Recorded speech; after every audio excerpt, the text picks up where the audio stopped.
और उसके पास एक जादुई बगीचा था। पायल को मौसी के बगीचे में खेलना और नई चीजें खोजना बहुत पसंद था। एक दिन पायल ने मौसी से पूछा।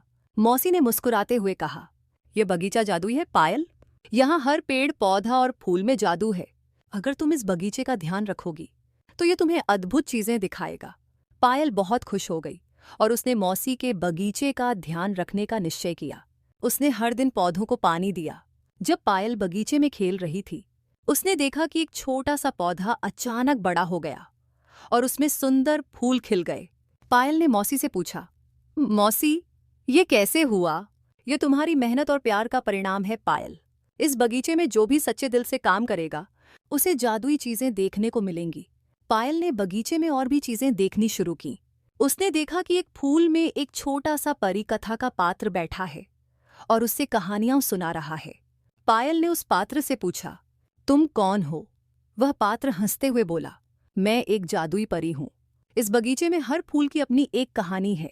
अगर तुम ध्यान से सुनोगी तो तुम्हें अद्भुत कहानियां सुनने को मिलेंगी। पायल ने जादुई बगीचे में एक सुंदर तितली से दोस्ती कर ली। तितली का नाम था रानी। रानी ने पायल को बगीचे के विभिन्न रहस्यों के बारे में बताया और उसे हर दिन नए नए स्थानों पर ले गई। एक दिन रानी तितली पायल को एक बड़े पेड़ के पास ले गई। पेड़ के तने में एक दरवाजा था। रानी ने कहा, पायल, अगर तुम इस दरवाजे से गुजरोगी तो तुम्हें अपने सपनों की दुनिया में जाने का मौका मिलेगा। पायल ने हिम्मत जुटाई और दरवाजा खोला। जैसे ही वह दरवाजे से गुजरी, उसने खुद को एक सुंदर और अद्भुत दुनिया में पाया, जहां सारे पेड़ पौधे और जीव उससे बात कर रहे थे।